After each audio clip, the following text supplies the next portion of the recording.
Bonjour, je m'appelle Maurice Beghetti. Je remercie Damien Bonnet pour l'invitation à donner cette conférence dans le cadre du cours. Je suis désolé de ne pas pouvoir être présent et de donc vous transmettre cette conférence par enregistrement. Le titre de cette conférence et les sujets qui vont être discutés sont le traitement de l'hypertension pulmonaire pédiatrique et plus particulièrement de l'hypertension artérielle pulmonaire. On va discuter les traitements actuels et ce qui est en train de se développer dans cette approche thérapeutique. L'hypertension pulmonaire pédiatrique est une condition extrêmement complexe avec potentiellement des diverses atteintes qui sont celles cardiaques, pulmonaires ou des maladies systémiques. Malgré les progrès thérapeutiques, comme on va voir le voir dans les diapositives suivantes, il y a toujours une morbidité et une mortalité très importante. Ce qui est important dans le développement des médicaments et dans l'approche thérapeutique, il y a quand même des similarités avec l'adulte, même si on a des différences importantes, et surtout dans les étiologies. Et un des problèmes majeurs dans le développement d'une approche thérapeutique et surtout de sa validation, c'est que cette maladie reste extrêmement rare. Et vous voyez ici sur cette diapositive un condensé de certains des registres qui ont pu mettre en évidence quel est le type d'épidémiologie. Mais si nous prenons juste l'hypertension pulmonaire idiopathique que vous voyez sur la dernière ligne, nous en sommes à 2 à 4 par million d'enfants, ce qui rend évidemment les travaux de type scientifique et les études complexes pour le recrutement des patients, comme on va en discuter tout à l'heure.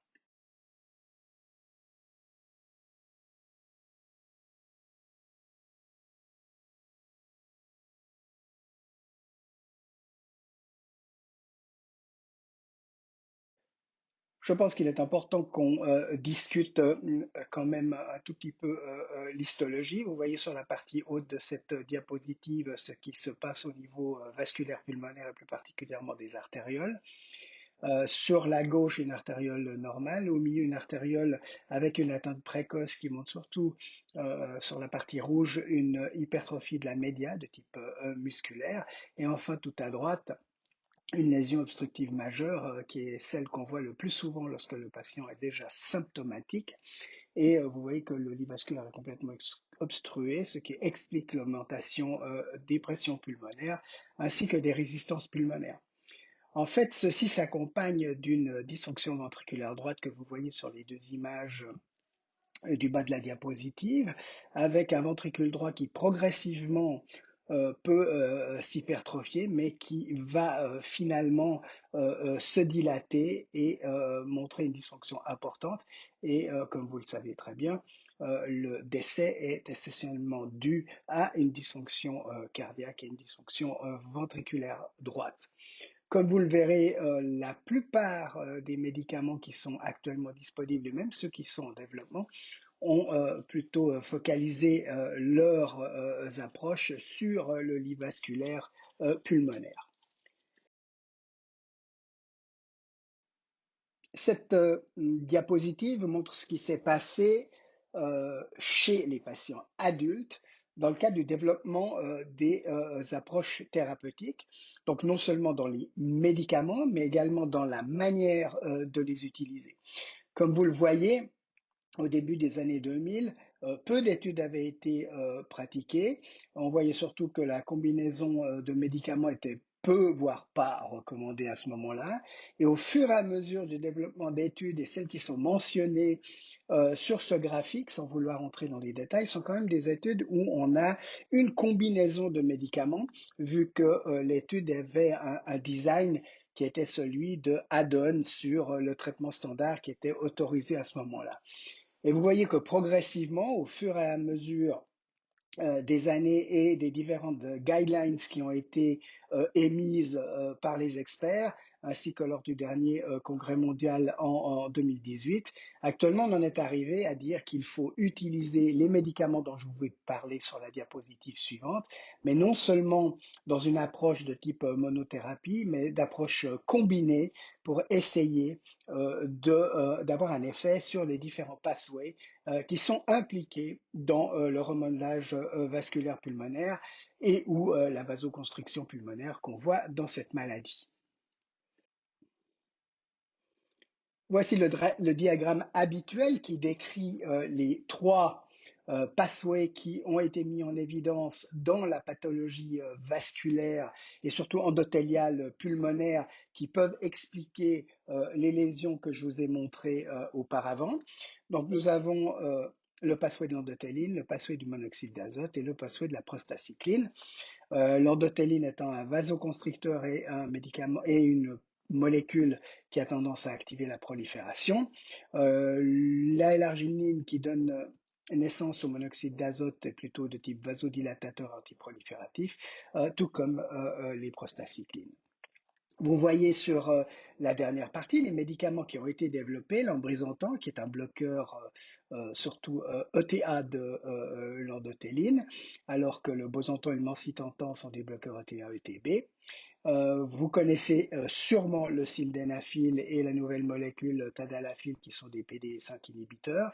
Récemment, un guanylate cyclase stimulateur qui permet de fabriquer du cGMP, la molécule effectrice vasodilatatrice et antiproliférative en absence de NO, a été développé, c'est le riociguat. Et sur le pathway des prostacyclines, vous avez les analogues de la prostacycline qui sont l'époprosténol, l'iloprost et le treprostinil, et plus récemment un médicament qui a été développé qui s'appelle le Selexipag et qui est un non-prostanoïde et qui en fait est un agoniste d'un récepteur qui permet de stimuler la production d'ALP cyclique et dès lors de nouveau une molécule effectrice sur la vasodilatation et l'antiprolifération.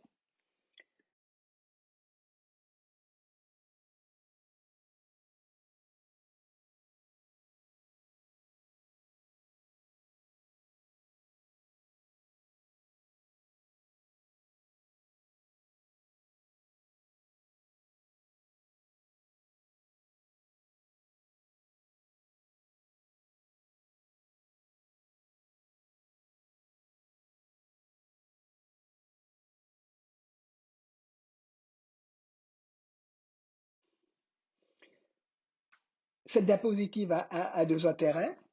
Tout d'abord, le premier, comme je vous l'ai expliqué précédemment, bien que les lésions soient au niveau du lit vasculaire pulmonaire, le décès est souvent dû à une dysfonction ventriculaire droite, et le but étant de protéger ce ventricule droit au mieux possible. Et dès lors, cette diapositive fait une sorte de comparaison entre un traitement d'hypertension pulmonaire qui mène à une dysfonction ventriculaire droite, comme vous le voyez sur la partie gauche de la diapositive, versus le traitement d'une insuffisance cardiaque gauche, que vous connaissez tout à fait et qui est en place depuis de nombreuses années. Ce traitement est en général un traitement combiné de plusieurs molécules et il est exceptionnel, voire pratiquement impossible d'imaginer que vous alliez aborder une insuffisance cardiaque gauche avec uniquement un bêta-bloqueur ou uniquement un inhibiteur de l'enzyme de conversion. Et en général, c'est une combinaison de médicaments. C'est la raison pour laquelle, sur la base de la diapositive précédente et des différents pathways, actuellement, les experts préconisent plutôt une approche combinée de thérapie, qui est en tout cas une combinaison de deux médicaments, voire de trois médicaments.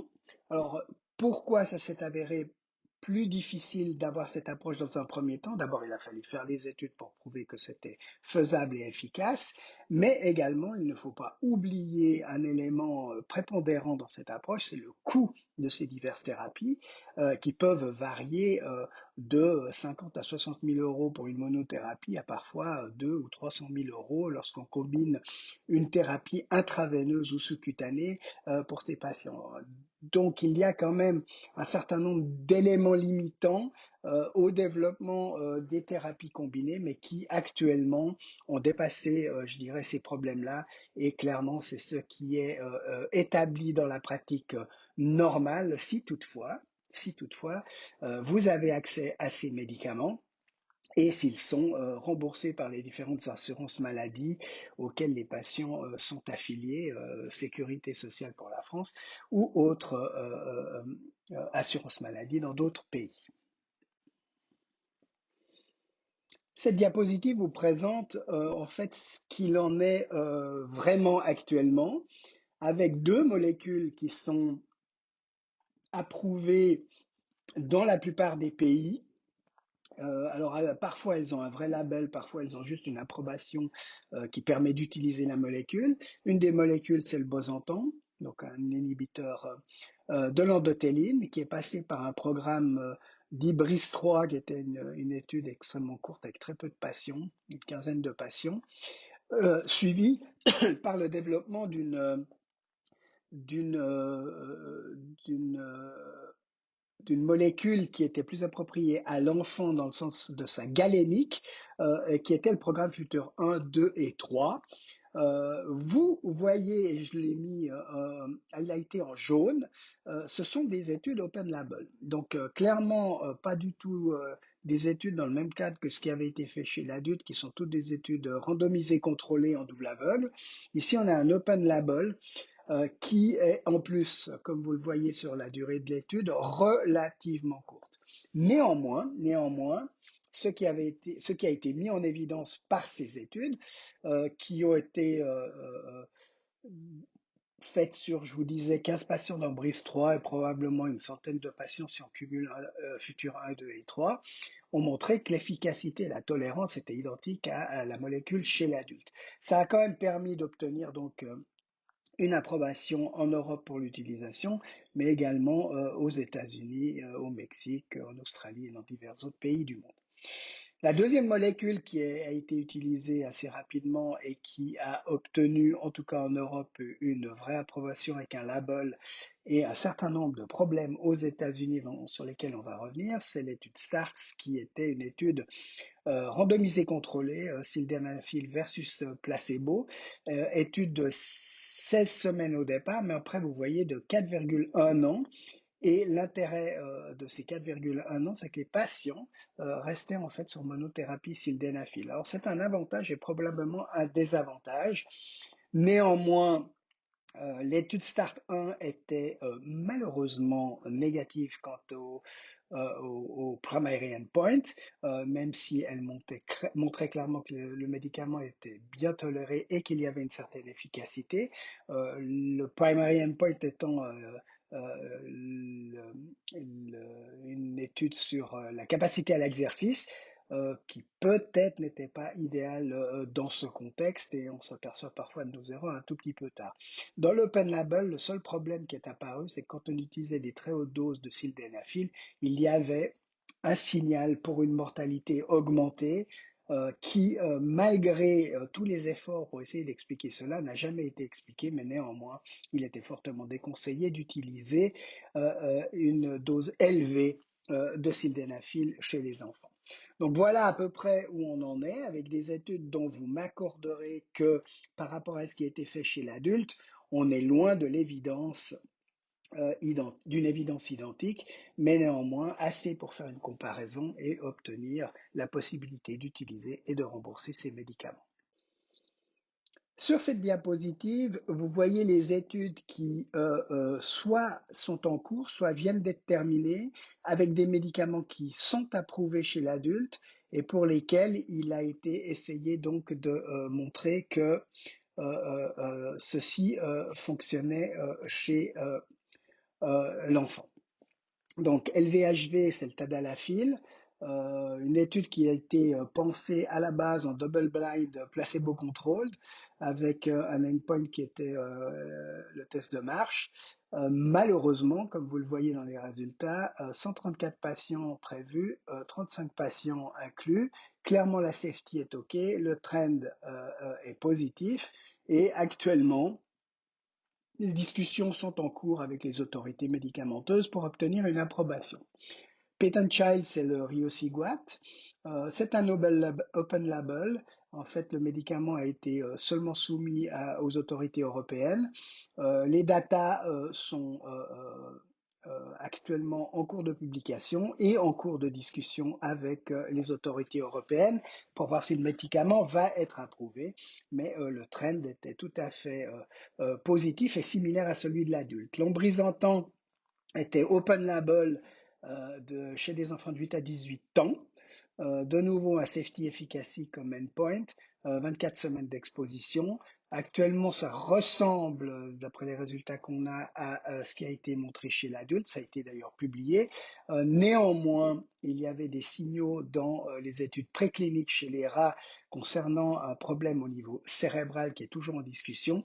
Et il y a une discussion en fait de savoir si il faut encore randomiser des patients entre 2 et 6 ans.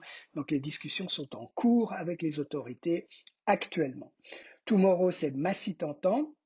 Alors, c'est une étude qui ressemble à une étude adulte. C'est un multicenter, malgré tout open label, randomisé, et qui est event-driven, c'est-à-dire qui ressemble à l'étude Séraphin chez l'adulte, dont le primary endpoint est time to clinical worsening. Je vais revenir là-dessus sur la diapositive suivante. On mesure également le NT-proBNP, des paramètres échographiques et de l'activité physique sous type actigraphie. L'idée étant d'avoir 300 patients et 108 événements. L'étude est en cours. Il y a de grosses discussions actuellement avec les autorités pour changer l'étude, dans la mesure où il semble impossible de recruter 300 patients et d'obtenir les 108 événements dans un laps de temps acceptable. Et ce sont donc des discussions qui sont en cours pour SALTO, qui est l'étude de Selexipag pédiatrique. C'est une étude randomisée contrôlée avec une étude d'extension. De nouveau, time to clinical worsening avec autant de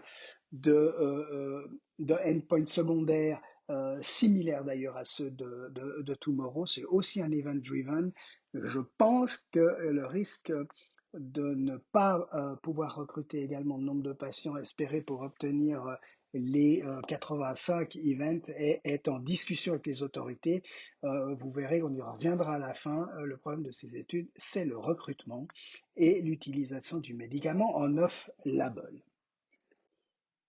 Alors, juste pour vous donner une idée du design de l'étude Tomorrow sans entrer dans trop les détails, mais vous voyez que le endpoint primaire est un endpoint assez important qui ressemble point par point ou presque à l'étude adulte, ce qui permet de faire une comparaison, mais qui a des endpoints extrêmement solides, évidemment, puisque c'est le décès, le worsening, l'hospitalisation, la transplantation, ou un POTS ou une septostomie, et ceci doit être adjudiqué par, en fait, ou validé, si vous voulez, par un groupe indépendant de l'étude qui confirme qu'il y a vraiment eu un endpoint atteint.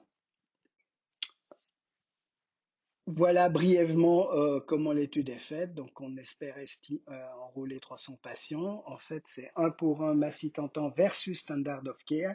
Un des gros problèmes, c'est que standard of care, ça pourrait être bosentan.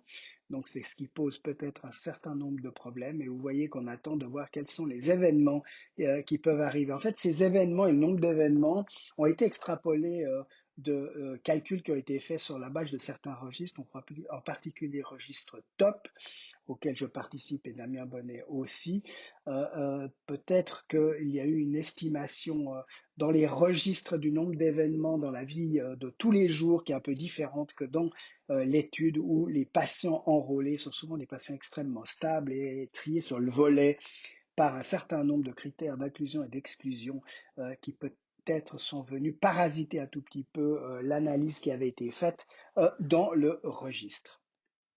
Deux mots sur le programme Selexipag qui donc s'appelle SALTO. Il est formé de deux phases en pédiatrie, une phase 2 et une phase 3. Une phase 2 qui est en fait une phase pour essayer de trouver les doses nécessaires pour traiter les patients pédiatriques. Et également, vous savez que ce médicament nécessite en fait une titration progressive de la dose de médicament pour arriver à la dose effective.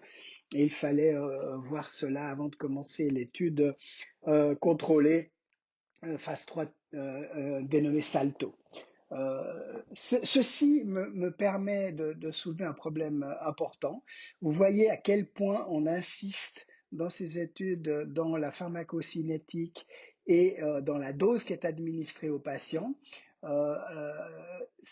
Ça supporte le fait que l'utilisation off-label est somme toute relativement risquée pour deux raisons. Un, par le fait que vous pouvez tout à fait administrer une dose qui n'est pas efficace à l'enfant et considérer que le traitement n'est pas approprié, n'a pas les effets escomptés, ou alors donner des doses qui potentiellement induisent des effets secondaires et qui mettraient en péril par la suite l'utilisation de cette drogue alors que vous avez simplement utilisé une dose trop élevée qui induisait des effets secondaires. Donc c'est quand même à garder en tête, même si on peut imaginer qu'on a toujours envie dans des maladies dont le pronostic est sombre, d'essayer de traiter le plus rapidement possible les enfants. Le phase 3 de Salto, c'est un safety efficacy qui a une ressemblance relativement importante avec l'étude Tomorrow que je vous ai montré après. Je vais vous montrer le détail sur la diapositive suivante. Voilà l'étude Salto résumée en une seule diapositive. Donc vous avez des patients dont on estime le nombre à 230. Donc vous comprenez déjà rapidement qu'on a quelques doutes quant à arriver à obtenir tous ces patients dans l'étude. C'est de 2 à 18 ans. Les moins de 2 ans sont exclus pour des effets particuliers de ce type de médicaments qui pourraient engendrer des problèmes au niveau intestinaux importants chez les enfants en bas âge, raison pour laquelle les moins de 2 ans sont exclus. Le dosage, vous le voyez en fonction du poids, c'est celui qui a été basé sur des extrapolations de l'adulte, mais également donc sur l'étude phase 2. On espère avoir 60 à 80 events pour septembre 2023. Ça va être assez compliqué. Néanmoins, l'étude enrôle de manière un petit peu plus facile, vu que c'est quand même un médicament sur la voie des prostacyclines. Il est administré de manière orale et évidemment, ça a un avantage sur l'intraveineux et le sous-cutané. Toujours est-il de savoir si l'efficacité par voie orale est aussi importante que celle par voie intraveineuse. Il y a un nombre de comités qui surveillent cette étude, non seulement pour le recrutement des patients, mais pour la progression de la maladie, ainsi que pour l'efficacité et la safety. Donc une étude menée de manière extrêmement semblable à une étude adulte pour arriver à une approbation par les autorités médicamenteuses.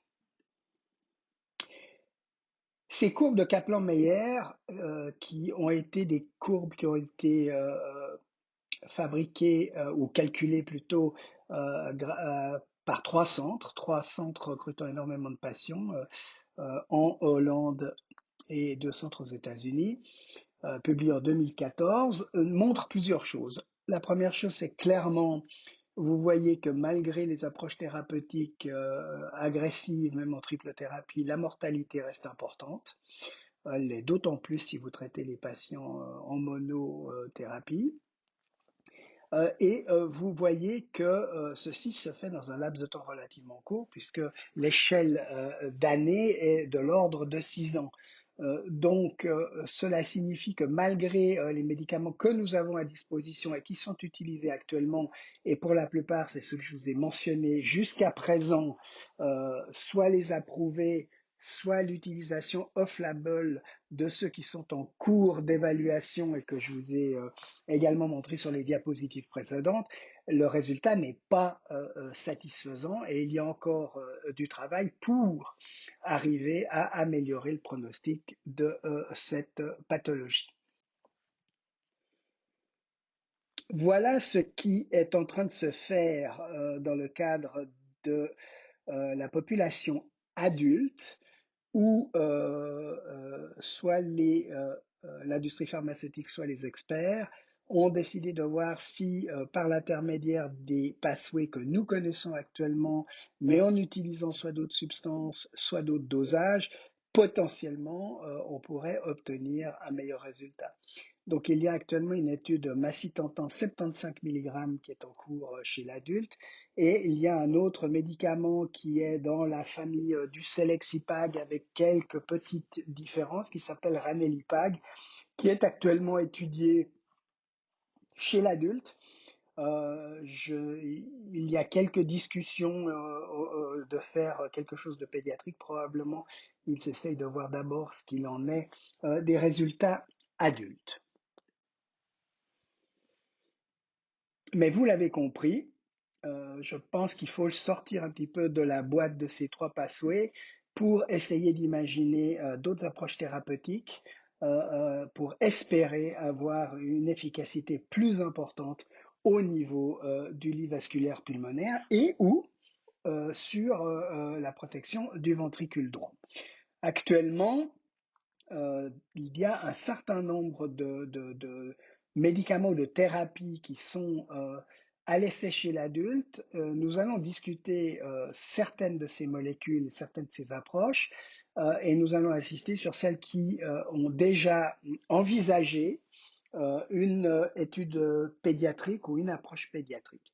Alors, les targets potentiels, comme vous le voyez sur cette diapositive, sont par l'intermédiaire des anomalies génétiques qui ont été mises en évidence dans l'hypertension pulmonaire, des anomalies au niveau du DNA, de facteurs de croissance, du métabolisme, soit des cellules endothéliales ou musculaires pulmonaires ou ventriculaires droites. Clairement, l'inflammation est au niveau immunologique, on sait qu'il y a une application. Le tout est de savoir si elle est précoce ou tardive dans l'hypertension pulmonaire. Elle est probablement précoce, ce qui est un problème. Certains groupes se sont aventurés sur les oestrogènes. C'est un peu compliqué chez l'enfant parce qu'on peut se demander si en phase prépubertaire ça a une influence aussi importante. Le stress oxydatif, la sérotonine qui est impliquée dans le développement de certaines de ces lésions. Puis après, des thérapeutiques qui sont peut-être un tout petit peu en dehors du médicament pur et dur, mais les stem cells et la dénervation des artères pulmonaires, qui sont des choses que nous n'allons peut-être pas approcher, parce que pour le moment, on n'a pas de notion qu'il y ait de travaux en pédiatrie concernant ces approches particulières. Alors, voilà une diapositive un tout petit peu chargée, mais somme toute assez simple. La partie supérieure vous montre, soit par l'intermédiaire d'un diagramme avec les vaisseaux et la partie droite par un tableau, quelles sont les approches qui potentiellement sont utiles. Donc la partie gauche du schéma vous parle d'endothéline, de prostacycline, de NO, CGMP, mais vous voyez qu'on essaye de voir si sur des mutations génétiques ou d'autres approches, on pourrait encore travailler sur ces pathways. De l'autre côté, clairement, les choses qui sont mises en avant et comme on va le voir dans les diapositives suivantes, c'est le signaling du BMPR2 et puis vu qu'on a mis en évidence des mutations au niveau du BMPR2 et puis d'essayer de rétablir la balance entre la prolifération et l'apoptose au niveau des cellules endothéliales et des cellules musculaires lisses. Et ce sont surtout celles qui vont être abordées. Donc c'est la partie haute du tableau highlightée en rouge.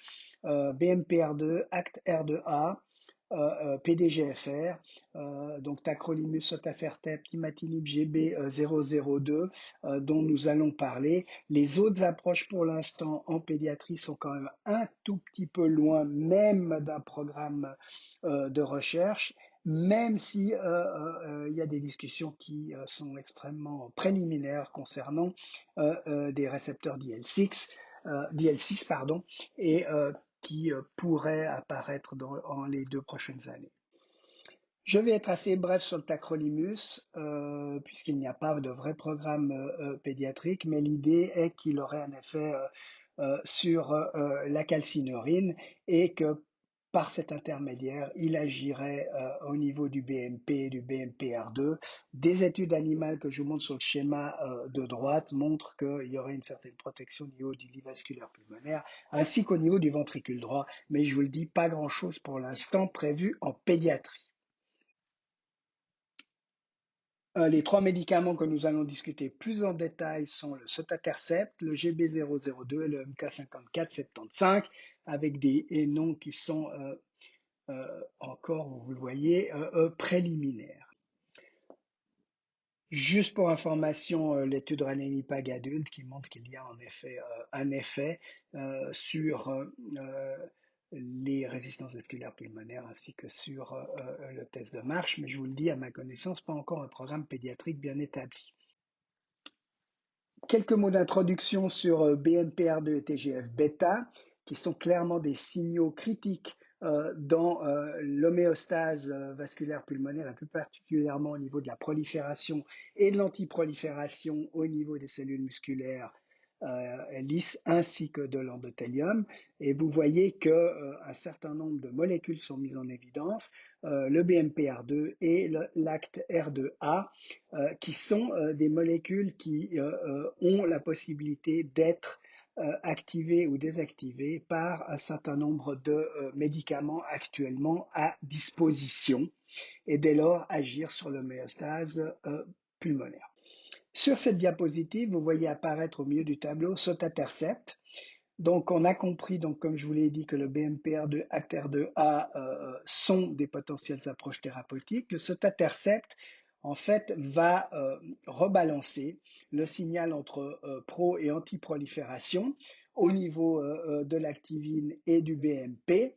Et dès lors, imaginez qu'on aura un effet hémodynamique, un effet de démodelage ou de remodelage artériolaire, ainsi qu'un effet direct au niveau du ventricule droit. Donc on a actuellement chez l'adulte des études qui sont en cours. Voici la phase 2 telle qu'elle a été mise en place chez 106 adultes. C'est une étude assez standard, donc une stratification par classe fonctionnelle, du placebo et standard of care et de doses de sotatercept avec une évaluation au niveau de la résistance vasculaire pulmonaire et de certains autres paramètres, donc une phase 2 assez standard dans l'approche de l'hypertension artérielle pulmonaire. Nous revoilà sur cette diapositive sur une voie thérapeutique qui avait été abordée il y a quelques années par une étude qui s'appelait IMPRESS et l'utilisation de l'imatinib pour inhiber le PDGFR. Ici, clairement, c'était une approche extrêmement intéressante puisqu'on est plus dans une approche pratiquement de type cancéreux et vous le savez que l'hypertension pulmonaire a été parfois je dirais, comparée à une sorte de cancer avec une prolifération des cellules endothéliales et musculaires lisses. Malheureusement, l'étude INPRESS qui avait montré quelques effets intéressants s'était révélée avec un rapport bénéfice-risque pas excellent, avec beaucoup d'effets secondaires, et dès lors ceci avait été arrêté. Néanmoins, actuellement, il y a de nouvelles molécules qui agissent sur cette voie de stimulation et de prolifération. Le GB002 en est un et certaines études ont montré que cette molécule pourrait avoir des effets extrêmement intéressants dans l'hypertension artérielle pulmonaire en inhibant PDGFR et avoir des effets secondaires nettement moins importants et avoir une approche thérapeutique complètement différente dès lors des molécules que nous avons discutées au début de cette conférence. Voilà une autre voie potentiellement thérapeutique intéressante, c'est la voie de la sérotonine. Il a été démontré il y a déjà de nombreuses années qu'un excès de sérotonine induisait une constriction des vaisseaux pulmonaires, mais également un épaississement de ces vaisseaux, et qu'en fait tout ceci serait véhiculé à travers les récepteurs de la sérotonine et les transporteurs. Une des molécules importantes, c'est TPH1, qui en fait est uprégulé dans l'hypertension artérielle pulmonaire et dès lors induirait une augmentation de production de la sérotonine et irait vers l'hypertension pulmonaire. Il est clair que si on pouvait agir sur ce TPH1, on pourrait avoir des effets intéressants. Donc le rhodradistat éthyle, c'est son nom, est une molécule qui permet d'inhiber la tryptophane hydroxylase et dès lors la production de sérotonine. En ayant moins de sérotonine circulante, clairement, on pourrait améliorer la situation des patients avec hypertension pulmonaire. Voilà des études chez l'animal. Donc, comme je vous avais montré au départ, à gauche, vous voyez un vaisseau normal, une artère pulmonaire chez un rat avec hypertension pulmonaire au milieu et une artère pulmonaire traitée avec le rhodatristatéthyl qui laisserait suggérer qu'il y a un effet en diminuant les quantités de sérotonine circulantes. Comme vous le voyez, cette étude a été faite en collaboration avec l'équipe de Bicêtre et de Marc Imbert et Christophe Guignabert. Cette diapositive, c'est un petit peu pour essayer, après ces nouvelles qui semblent bonnes et qui vous ont montré beaucoup d'études en cours et beaucoup d'études qui sont programmées, le problème auquel on va faire face. Le problème, c'est qu'on va faire face à un nombre de patients relativement peu important, comme je vous l'ai montré dans la première diapositive épidémiologique. Donc, ça va pas être simple de recruter des patients avec toutes ces études qui doivent être faites. D'autre part, je vous l'ai déjà dit, le recrutement est parfois difficile, les parents protègent les enfants, parfois les médecins protègent les enfants, les comités d'éthique voient un certain nombre de ces études avec un œil parfois particulier, il n'est pas facile d'obtenir des approbations. Et il est clair que l'utilisation des médicaments off-label est aussi un problème. Donc, ce qu'il faut arriver à faire, c'est essayer de diminuer le risque pour les patients, d'avoir le maximum de bénéfices, de recruter assez facilement et d'obtenir des résultats probants pour obtenir une approbation du médicament. Vous l'avez vu que le open label simple n'est pas toujours efficace pour obtenir une approbation, mais on a fait des progrès avec les autorités médicamenteuses. Et les études vraiment randomisées contrôlées avec un endpoint très solide comme Time to Clinical Worsening semblent se heurter à un problème de faisabilité. Donc il va falloir être innovant dans nos études. Et être innovant, c'est-à-dire clairement trouver un endpoint qui permette de recruter peu de patients, qui est acceptable par les autorités, acceptable par les patients, acceptable par les familles et qui rend l'étude dès lors faisable dans un laps de temps acceptable. Voilà. Ce qu'il en est, c'est que clairement, l'hémodynamique n'est pas acceptée par les autorités parce qu'ils considèrent que faire des cathétérismes, c'est un risque. Ceci est potentiellement discutable, mais toujours c'est un fait. Le Six-Minute Walk Test seul chez l'enfant, c'est pas simple. L'event-driven, j'ai essayé de vous l'expliquer, même s'il y a 2 études qui utilisent cela, on est en face d'un problème. Nous avons évalué dans les registres ce qu'il en est. On sait que je dirais que ce qu'on pourrait appeler des soft endpoints, comme des changements de classe fonctionnelle, des changements d'NT-proBNP, pourraient être prédictifs de mortalité ou de transplantation pulmonaire. Toujours est-il que ça n'est pas validé et pas accepté en tout cas par nos autorités médicamenteuses. Donc, malgré l'enthousiasme que je vous ai montré de tous ces médicaments à l'étude ou potentiellement à l'étude avec des nouveaux pathways, nous allons devoir être inventifs pour fabriquer ces études et obtenir des résultats rapidement afin de traiter nos patients de la meilleure manière possible.